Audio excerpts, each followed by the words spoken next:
Oke, ternyata emas bergerak naik dan kali ini bertahan di level 2670-an. Tadi malam kurang lebih tembus 266, kemudian terhenti di 2676, tapi gagal untuk kembali di bawah 2640. Nah, tapi setidaknya ini memberikan isyarat bahwa apa yang dilakukan China atau kabar positif dari China itu menjadi faktor utama yang mendorong harga emas. At least kabar dari PBOC yang paling utama.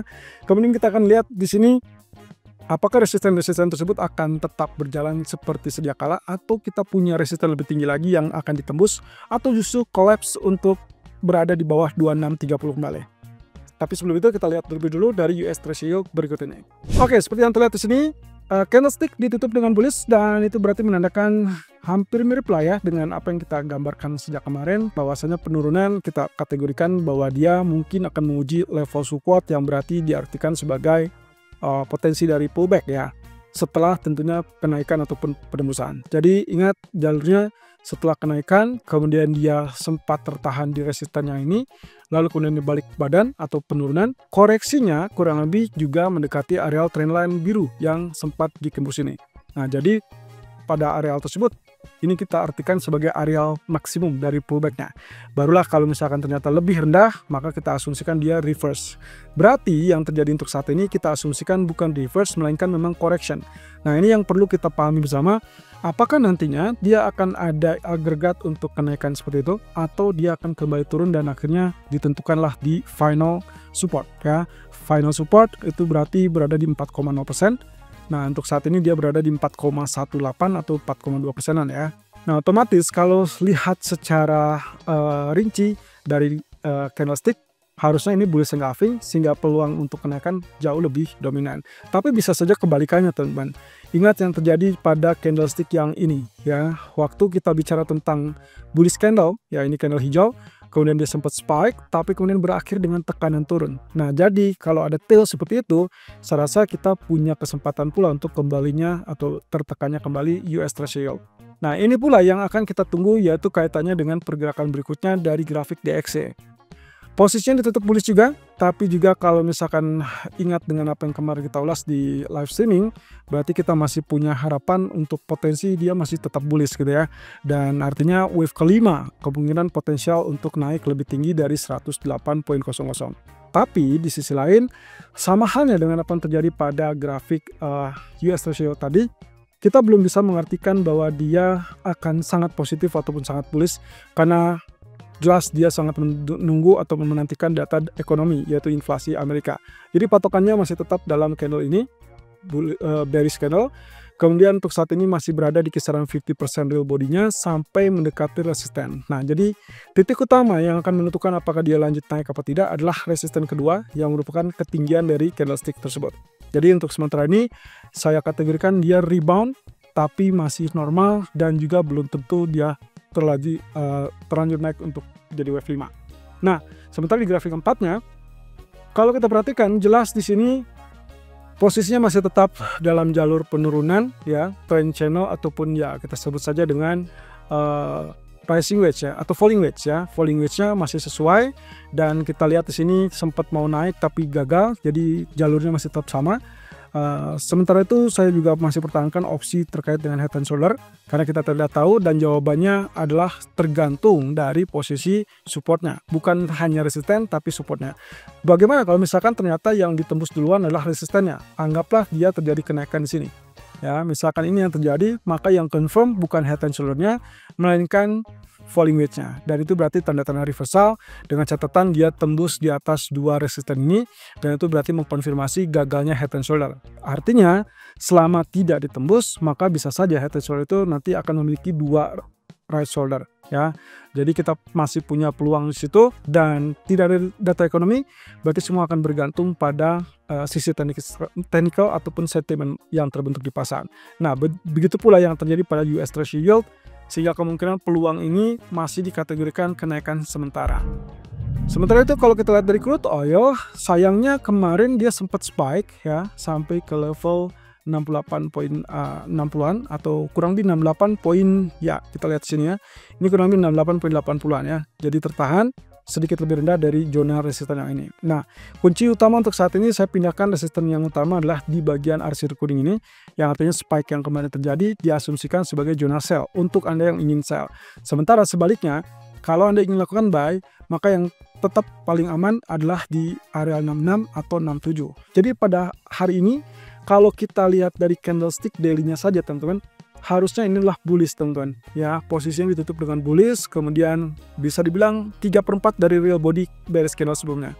Artinya, ya kita punya kesempatan untuk melihat itu sebagai bullish harami. Artinya lagi, berarti ya kalau dia tembus 68 poin atau ya 68.86 ya tadi, berarti kita asumsikan dia akan bullish. Cuman di sini bullishnya mungkin akan tertahan lagi-lagi di area 70 atau maksimum adalah area 71. Selama tidak terjadi kenaikan di atas 72, maka kenaikan apapun itu dianggapnya masih kenaikan sementara. Jadi artinya bisa saja tertahan spike-nya di 70 atau di 71 dan finally 72. Selama tidak ada penutupan di atas zona ini, maka kenaikan tersebut masih kecenderungannya adalah kembali dalam tekanan bearish.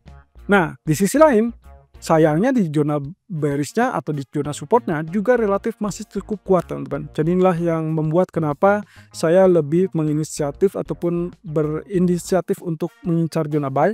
Dengan catatan berarti yang kita nantikan adalah double bottom di sini. Jadi asumsinya setelah spike ini, kemudian nanti akan ada spike sedikit, itu adalah minornya, dan lalu kemudian dia turun di sini. Nah, selama dia nantinya tidak turun lebih rendah, berarti Anda harus siap-siap dengan stop loss di bawah 66.60 ya. Maka area buy kita adalah di dekat zona ini. Nah, sehingga kemudian kita harapkan terjadi kenaikan dengan target optimalnya masih di area 68 atau mendekati 69. Kita belum lihat itu sebagai sinyal bullish banget, karena untuk konfirmasi dari yang namanya double bottom berarti harus tembus zona high kemarin ya. Nah, mungkin nggak kalau misalkan ternyata dia tanpa harus turun ke 67 atau 66, kita lakukan buy? Bisa, dengan catatan harus confirm tembus di atas 68.80. Sementara kalau misalkan belum tembus, berarti kita asumsikan masih ada tekanan turun. Sell bisa dilakukan, tapi jangka pendek. Buy bisa dilakukan jika terjadi break area resisten atau tertahan di zona support psikologis. Untuk pound sterling, posisinya akan relatif terdukung untuk penurunan. Berarti ini dua candle berturut-turut tertahan di bawah MA 200 grafik daily-nya ya. Berarti 1.800 atau 1.810. Kemudian dia ditutup dengan doji candle dan otomatis hari ini relatif lebih bearish. Nah, istimewanya di grafik keempat kita akan menemukan pola yang harusnya mendukung untuk pola penurunan tersebut, yaitu rising wedge. Sehingga kemungkinannya kalau kita asumsikan kenaikan akan seperti demikian, nantinya level sell itu sebaiknya dilakukan mendekati resisten, kemudian Anda boleh hold posisi sellnya kalau dia confirm tembus level support, dan itu berarti kisaran 1.2700. Nah, tapi ini akan gagal kalau dia tembus di atas area 1.2840, sehingga inilah yang akan terjadi berikutnya. Kalau Anda melihat dia break area resisten, boleh switch strateginya di buy, tapi hati-hati dengan level resisten yang terdekat 1.2840, dan juga untuk mencapai 1.30 berarti dia harus confirm ditutup di atas 1.2840. Artinya teman-teman, walaupun terjadi kenaikan tapi dia fail untuk tutup di atas 1.2840, mungkin saja ini adalah false breakout dan akhirnya dia kembali turun. Nah, tekanan ini kemungkinan kita masih akan lihat karena US dollar masih menguat dan juga data ekonomi dari Inggrisnya relatif minim untuk hari ini dan sampai hari Jumat nanti. Nah, terakhir kalau kita lihat dari emas, di grafik A1 kemarin ternyata dia confirm naik di atas 2666. Ya, kemarin di live streaming kita sempat katakan Anda tunggu dulu kalau mau switch strategi, berarti tunggu 66 itu ditembus, dan 66 ditembus itu ada 2 atau 3 level resisten tantangan berikutnya, dan itu adalah di 2676 yang tertahan, sehingga skenario itu cukup singkat. Dan sementara untuk emas sendiri, kalau misalkan kemarin kita sempat memprediksikan atau memperkirakan itu adalah pola terkait dengan rising wedge, ternyata gagal, dan bahkan kemarin kita sempat singgung terkait dengan area 2657 ya. Kalaupun itu tembus, Anda baru bisa switch strategi saat dia betul-betul confirm tembus 2666, dan itulah yang terjadi teman-teman. Setelah terjadi kenaikan ya, jadi begitu break area ini dia lanjut sampai 2676. Kemarin kita sudah sempat singgung juga, kemungkinan kalaupun dia naik di atas 266, Anda cuman punya target yang pendek 2677 resisten pertama, kemudian 2686 untuk resisten berikutnya, dan barulah 2700-an. Nah, tapi ternyata kemarin kenaikannya itu tertahan di resisten 2676. Jadi menurut saya ini masih tetap dalam alur yang sama. Walaupun kali ini strateginya berbeda atau berubah, bukan lagi terkait dengan sell. Anda kali ini kita sarankan atau rekomendasikan lebih mencari level buy. Dikarenakan trend line yang ditunjukkan di grafik A1, kecenderungannya kita akan dapatkan itu sebagai area support yang cukup efektif. Pertama, opsi buy Anda itulah di kisaran area Fibonacci retracement 38,2% dan 50%. Itu berarti di kisaran 2660 dan 2655. Atau yang kedua, Anda bisa lakukan mendekati 61,8 ataupun bahkan mendekati trendan berikutnya ya, dan itu berarti di kisaran 2645 sampai 2650-an. Catatannya adalah teman-teman, posisinya kan cukup berdekatan ya antara opsi pertama dengan opsi kedua. Saya sarankan Anda cukup ambil opsi yang salah satunya saja. Mau yang pertama ataupun yang kedua itu bebas. Yang terpenting adalah stop loss tetap dipasang. Karena yang dikhawatirkan justru dia tergelincir kembali. Dan akhirnya apa yang terjadi kemarin setelah kenaikan itu langsung terhapus begitu saja dengan potensi pembalikan arah. Nah, ini juga kita akan amati bersama. So far 2676 belum tembus dan kita asumsikan mungkin ini adalah double top gitu ya. Tapi ini akan gagal kalau ternyata apa yang kita duga sebagai support kuat di sini ternyata bertahan dan berbalik naik mendorong sampai di atas 2676. Artinya untuk saat ini strategi buy bisa dilakukan, masih bisa dilakukan. Lalu kemudian akan lebih confirm kalau dia berhasil tembus 2676 kembali, tapi hati-hati dengan stop loss. Nah, tapi yang paling memungkinkan adalah switch strategi menjadi sell kalau dia betul-betul tembus di bawah 2635. Oke, dengan asumsi bahwasanya kenaikannya masih belum terlalu kuat. Bagaimana dengan nasib H4? Nasib H4 juga relatif sama. Untuk kali ini, area resisten ataupun area channel kita pindahkan, kurang lebih saya tarik dari area bottom ini.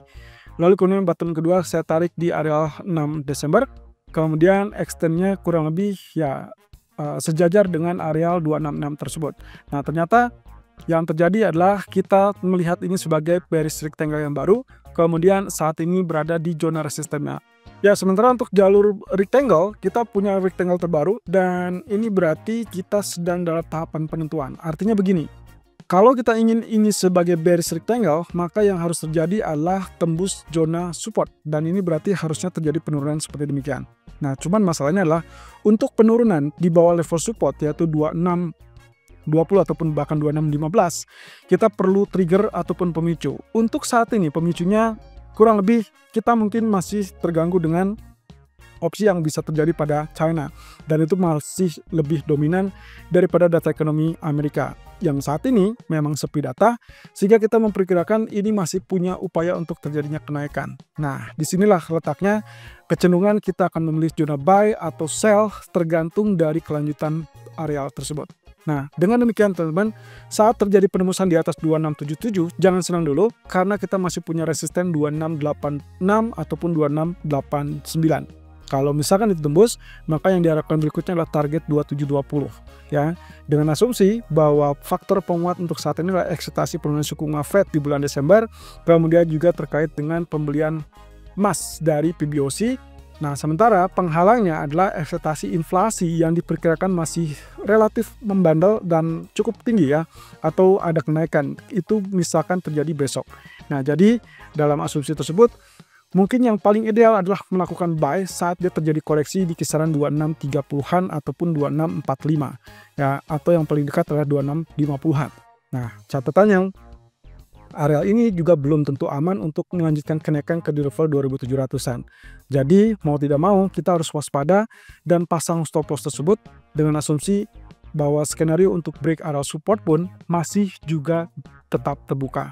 Artinya dengan demikian kita masih jangka pendek short buy masih bisa lakukan, kecuali kalau dia tertahan kembali di bawah 2686, Anda exit, kemudian perhatikan lebih lanjut apakah ada indikasi bahwa kenaikan sudah melemah atau tidak. Sebaliknya, Anda masih bisa buy kalau misalkan pun ternyata dia turun duluan dengan sangat cepat tapi tidak tembus di bawah 2620-an. Nah, tapi kalau dia tembus di bawah 2620-an, Anda sebaiknya pertahankan sell tersebut. Tapi dengan dalam waktu dekat, Penembusan 2630 ataupun 2635 itulah sinyal sell, lalu kemudian penembusan di atas 2677 itulah zona buy yang masih bisa berlanjut ke 2686.